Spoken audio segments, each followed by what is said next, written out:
शांति। ओम शांति। आज बाबा के 20/9/2023 के महावाक्य प्रातः मुरली ओम शांति वार्ता मधुबन। बाबा ने कहा, मीठे बच्चे जी बाबा, तुम्हें पुरुषार्थ कर एयर कंडीशन की टिकट खरीद करनी है। तुम्हें पुरुषार्थ कर एयर कंडीशन की टिकट खरीद करनी है। एयर कंडीशन टिकट लेना अर्थात माया की गर्म हवा अथवा वार से सेफ है। प्रश्न दिया बाबा, तुम बच्चों को महाविनाश का दुख होगा या नहीं, इसका पाप किस पर चढ़ता है? तुम बच्चों को महाविनाश का दुख होगा या नहीं, इसका पाप किस पर चढ़ता है? उत्तर दिया बाबा ने, तुम्हें इस महाविनाश का दुख हो नहीं सकता, क्योंकि तुम तो फरिश्ता बनते हो ना। तुमको नॉलेज है कि अब सभी आत्माओं को मच्छरों से दर से वापिस जाना है। तुम्हें किसी की मौत पर दुख नहीं होता, क्योंकि तुम साक्षी हो, देखते हो, तुम जानते हो आत्मा तो सदा अमर है। इस विनाश का पाप किसी पर नहीं लगता है। यह तो जैसे लड़ाई का यज्ञ रचा हुआ है, सभी लड़ मरकर वापिस जाएंगे। यह भी ड्रामा की अभी गीत आया है, महफिल में जल उठी सब। ओम शांति। महफिल है ना बच्चा की, तो उसमें शिव बाबा आगे महफिल में जल उठी सब। तो बच्चों ने इस एक गीत की लाइन सुनी। यह महफिल किसकी है? ज्ञान सागर की, जिसको फिर मनुष्य इंद्र की महफिल कहते। इंद्र सभा बहुत मनुष्य समझते हैं। इंद्र पानी की बरसात बरसाते, बिना ज्ञान के तो नहीं सोचा ना, इंद्र पानी की बरसात बरसाते हैं। बच्चे समझते हैं यह ज्ञान सागर परम पिता परमात्मा की सभा है। इसमें परवाने बैठे हैं, जीते जी इनके बन जाने अर्थात इस दुनिया से मर जाने के लिए, क्योंकि जीव आत्माओं को यह पुरानी दुनिया पसंद नहीं है। इसमें सब एक दो सौ लड़ते झगड़ते रहते। तो बाप कहते मैं स्वर्ग स्थापन करता हूँ। तो बच्चों में भी नंबरवार है, कोई फूकराज परी, कोई नीलम परी है, नाम तो बहुत है। यह भेंट की हुई है। कोई बच्चे अच्छे सेंसिबल बन औरों की सर्विस में लग जाते हैं। सर्विस पर भी तत्पर कौन होंगे? जो समाज पर पूरा फिदा हुए होंगे। यह बहुत बड़ी महफिल है। तुम जानते हो बाबा आत्माओं की महफिल में आया हुआ है, परंतु इनको जो अच्छी रीति जानते हैं वह इनके समूह प्रैक्टिकल में है। तो बाबा ने कहा, इस समय कोटों में कोई नहीं जानते, करोड़ा में कोई जानते। जो परवाने हैं वही जानेंगे, जो फिदा हो जाते हैं, बाबा के बन जाते हैं। यह तो समझाया गया है। यह है जीते जी मर। बाबा मैं आपका हूँ। पहले हम आपके पास शरीरी रहते हैं, फिर यहाँ आकर शरीर लेते। बच्चों को जो भी ज्ञान मिलता है यह और कोई दे नहीं सकता, क्योंकि बाप को नहीं जानते। तुम बच्चों को परम पिता परमात्मा आकर पढ़ाते हैं। गया हुआ सभी वेद शास्त्र आदि गीता के पत्ते हैं। सब मनुष्य मात्र इस मानवी में किसके पत्ते हैं? इस देवी देवता धर्म से ही सब निकले हैं। इसलिए तुम झाड़ के चित्र में देखेंगे कि स्वरूप में पत्ते नहीं हैं, पत्ते बाद में भी पैदा होते। तो उन्हों को ऊपर दिखाया हुआ है। फाउंडेशन देवी देवता धर्म का है। पहले थूर एक होता है, फिर उनसे डालियां निकलती हैं, फिर पत्ते। तो बच्चों की बुद्धि में है कि ये विराट मनुष्य सृष्टि के धर्मों का झाड़ है। आजकल की गवर्नमेंट धर्म को नहीं मानती, कहते हैं हम सब आपस में रह सकते, परंतु आपस में ठक ठक कितनी है। लड़ाई आपस में चलती ही रहती है, जैसे कि लड़ाई का यज्ञ रचा हुआ है। कहाँ न कहाँ लड़ते झगड़ते रहते हैं। यह भी ड्रामा में मूल है। युक्ति ऐसी करते हैं कि आपस में लड़ना। आगे हिंदुस्तान पाकिस्तान अलग अलग थोड़े ही था, सब इकट्ठे तो थे। गवर्नमेंट भी मजबूत थी। आपस में कोई भी लड़ झगड़ नहीं सकते थे क्योंकि ऊपर में बड़े बड़े नवाब होते थे। जैसे अब सारी दुनिया के लिए यूएन आदि बड़ी बड़ी कमेटी है ना, परंतु इन सब के लिए धड़ी धोरी तो कोई नहीं है ना।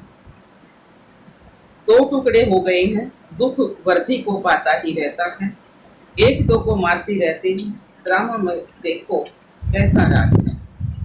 एक दो से लड़ेंगे तो बाप पर थोड़े ही पाप लगेगा। हम साक्षी हो देखते हैं, तुम जानते हो सब लड़ मर कर खत्म हो ही जाएंगे, खत्म हो जाने वाले हैं।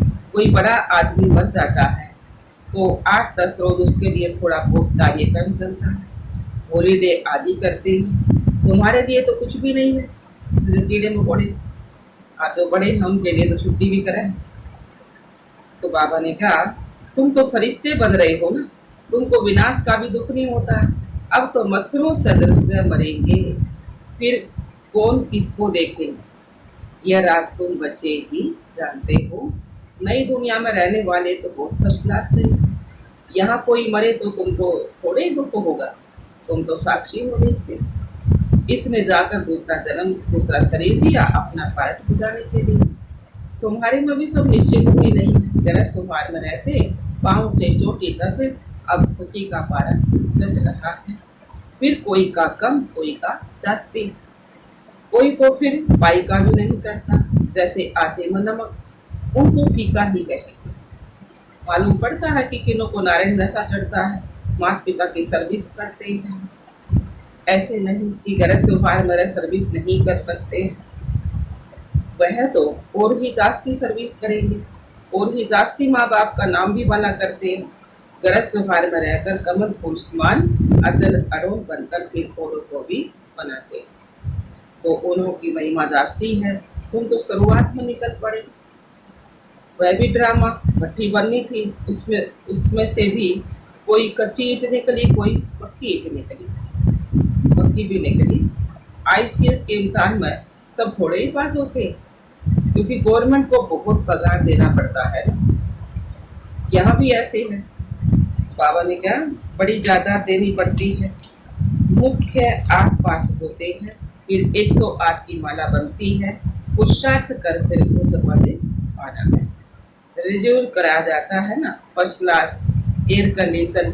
तो एयर कंडीशन में कभी गर्म हवा नहीं रहेगी। तुमको कोई भी इस दुनिया की गर्म हवा अर्थात माया का वार ना लगे, इतना मजबूत होना चाहिए। 8 तो बिल्कुल फर्स्ट क्लास है, फिर 108 है, नाम भी है महारथी घोड़े सवार प्यादे। हर एक समझ सकते हैं कि हम कौन सी टिकट खरीद कर रहे हैं। हर एक को टिकट लेनी है। पुरुष को अपनी, स्त्री को अपनी टिकट लेनी है। स्त्री को चांस जास्ती है क्योंकि पुरुष जो करती हैं वो उसका आधा हिस्सा स्त्री को मिल जाता है। तो बाबा ने कहा स्त्री जो सौदा करती है वह कुछ भी देती है तो उसका हिस्सा पति को नहीं मिलता है, क्योंकि पुरुष तो रचयिता है, पैसे उनके हाथ में रहते हैं। वह जो करेगा उसका हिस्सा स्त्री को मिल जाता है। स्वर्ग में तो दोनों मालिक रहते हैं। बच्चा एक होता है, वह शादी में पाता है। कन्या भी अपना हिस्सा कायदे अनुसार ले लेती है। कलर पहले जो कायदा चला है वही चलेगा। वहाँ की रस्म रिवाज का ख्याल नहीं करना चाहिए। बाबा ने बहुत तो साक्षात्कार करा दिया है। कैसे राजधानी ट्रांसफर होती है, यहाँ ट्रांसफर होती है तो ब्राह्मण गुरु आदि को बुलाया जाता है। आगे की रस्म रिवाज बहुत ही अच्छी थी। जब वानप्रस्थ अवस्था लेते थे तो बच्चे को बड़े प्रेम से गद्दी पर उठाते थे। अब तुम कारोबार संभालो। अभी तो बिल्कुल बूढ़े हो जाते हैं तो भी छोड़ते नहीं। आगे बच्चे मात्र स्नेही होते थे, अब तो मात्र द्रोही बन पड़े। माँ की भी चोटी पकड़कर बाहर निकाल देते हैं। इसको कहा जाता है धुंधकारी, मात्र द्रोही दुनिया। सतयुग में ऐसी बातें नहीं होती हैं। तुमको तो बहुत खुशी होनी चाहिए। महफिल की महसूसता तुमको यहाँ आई है। यह ज्ञान सागर तो जहाँ होगा वहाँ मेला होगा। नदियों का मेला होता है ना, तुम नदियाँ तो आपस में मिलती रहती हो, यह तो है ज्ञान सागर और नदियों का मेला। यह है जगत अम्मा सरस्वती, उनका भी नाम वाला है। माँ के पास भी कितने मिलने जा आते थे, क्योंकि उनकी मुरली बहुत अच्छी थी। बच्चियाँ भी महसूस करती है कि मम्मा की मुरली अच्छी खींचती थी। यह है सागर और नदियों की महफिल। बहुत बच्चे आ जाते हैं, पहले सागर फिर नदियाँ। छोटी नदियाँ या बड़े कैनाल आदि आदि होते हैं ना, तुम हर एक समझ सकते हो कि हम छोटी नदी हैं या बड़ी नदी। तो बाबा ने कहा बड़ी बड़ी नदियों को बुलाते हैं कि आकर के वासन करो, तो जरूर वह तीखे हैं। मम्मा को कितने बुलाते थे, मम्मा को कितना बुलाते थे, शिव बाबा का मिला हुआ खजाना आकर के हमको दो। तुम बच्चियां जाकर ज्ञान रत्नों का दान करती हो, ज्ञान का एक एक वर्षन लाखों होगा। शास्त्रों में कोई ज्ञान के वर्षन नहीं है, अगर होते तो भारत को बहुत ही साहूकार होता। तो बाबा ने कहा तुमको तो रतन मिलते हैं ना, तो ज्ञान रतन मिल रहा है ना, जिनसे तुम 21 जन्म के लिए साहूकार बनते हो। अभी संगम युग पर तुम सबसे ऊंचे हो, फिर सतयुग त्रेता में तुम्हारी डिग्री कम हो जाती है। अब तुम ईश्वरीय दरबार में बैठे हो। तुम जानते हो बाबा 21 जन्मों का वर्षा देने वाला है, उनको ये सब याद करते हैं। दूसरे सब तो दुख देने वाले हैं, दुख देने वाली चीज को हमेशा भूल जाते हैं। ये बाबा हमारे तो आपको दूसरा ना हो, परंतु श्री कृष्ण का नाम सुना है तो उनको भी याद करते। तुम श्री कृष्ण की राजधानी में थे, बाप इस कंसपुरी को श्री कृष्णपुरी बना देते हैं। आसुरीपुरी से फिर देवीपुरी बन जाएगी। फिर दिखाया है कि असुरों और देवताओं की लड़ाई लगी, देवताओं की जीत हुई, देवताएं रहते कहाँ, स्वर्ग। वास्तव में तुम्हारी लड़ाई है किससे, 5 विकारों से।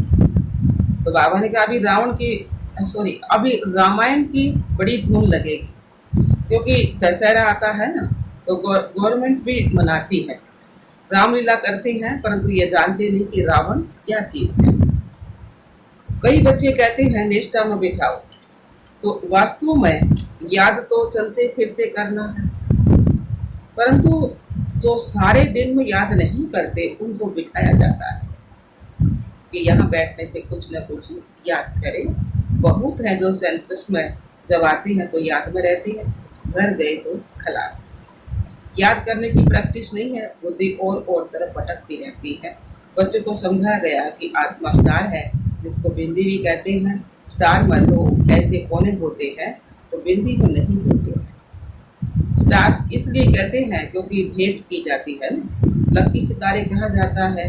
बिंदी रूप आत्मा में ज्ञान की चमक है। आत्मा बिंदी में सारा पारट है। बाप कहते हैं मुझ बिंदी में यह पारट है जो मैं भक्ति में बजाता आया हूँ। तुम बच्चों का सबसे जास्ती पारट है, क्योंकि तुम ऑलराउंड चक्कर लगाते हो, तो चक्रवर्ती राजा भी तुम बने। तो बाबा ने कहा दुख हो चाहे सुख हो, तुम ही तो पाते हो ना। मेरा पारण तुम्हारे जितना नहीं है। मैं भगवान परस्त में चला जाता हूँ, फिर भक्ति मार्ग में मेरी सर्विस शुरू होती है।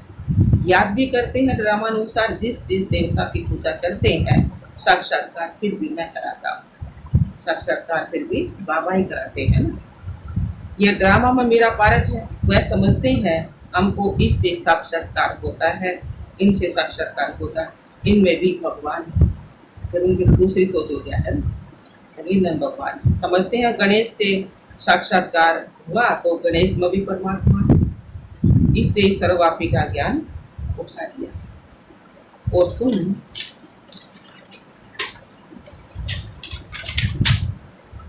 और तुम सब बच्चे कहते हो हम सब बाबा को याद करते हैं, अर्थात सब में बाबा की याद है, तो इससे भी सर्वव्यापी समझ लेते हैं। बाप कहते हैं मेरी याद में भी सब नंबरवार पुरुषार्थ अनुसार रहते हैं। जितना जो याद करेंगे ना उतना विक्रम विनाश होंगे। बाकी आत्मा तो हर एक में अपनी अपनी व्यापक है। मैं कोई बच्चे में भी प्रवेश कर इसका भी कल्याण कर सकता हूँ। परंतु उन्होंने फिर उल्टा अर्थ कर दिया है। ड्रामा में वह भी मूर्ख। ड्रामानुसार सबको पाठ मिला हुआ है। यह शास्त्र आदि बनाने का भी ड्रामा में पार्ट है। बनाएंगे वही जिन्होंने आगे बनाए थे। गीता सुनाते हैं तो फिर कलप बात ऐसे ही सुनाई। तो अब बच्चों की महफिल में बाप बैठे हैं जो मुझे जानते हैं, मैं उनके बीच में ही सोचता हूँ। बाकी जो जानते ही नहीं उस महफिल में बैठ क्या करेंगे। तुम भाषण आदि करते हो तो बहुत आते हो। उनकी समा के साथ महफिल नहीं कहेंगे। समा के साथ महफिल तो यहाँ है। कोई फिदा होते हैं फिर और तरफ बुद्धि और चला जाता है। जब तक संपूर्ण बने बुद्धि जाती है। कर्मातीत अवस्था संपूर्ण निर्विकारी अवस्था अभी नहीं कह सकते। वह अंत में होगी। फिर यह पुराना शरीर छूट जाएगा। यह पुरानी खाल है। आत्मा इन पुरानी कर्मेंद्रियों से काम लेती है। अच्छा जी बाबा, मीठे मीठे सिकलदे बच्चों पर भी माँ पिता बाप दादा का याद प्यार और गुड मॉर्निंग। रूहानी बाप के रूहानी बच्चों को नमस्ते। हम रूहानी बच्चों की रूहानी बाप दादा को याद प्यार गुड मॉर्निंग नमस्ते नमस्ते नमस्ते जी। हम बाबा के बच्चे सदा रहे हंसते और हंसाते। शुक्रिया मीठे बाबा, शुक्रिया बाबा। धारणा के लिए मुख्य सार में बाबा ने सुनाया है। शिव बाबा से मिला हुआ खजाना सभी को बांटना है। अविनाशी ज्ञान रत्नों का दान करके 21 जन्मों के लिए साहूकार बनना है। दूसरा पॉइंट है अपनी अवस्था अचल अडोल बनानी है। गरज स्वभाव में रहते भी कमल फूल समान बन बाप का नाम वाला करना है। सर्विस में तत्पर रहना है। वरदान दिया बाबा ने। संगम युग के इस नए युग में हर सेकंड नवीनता का अनुभव करने वाले खास पुरुषार्थी।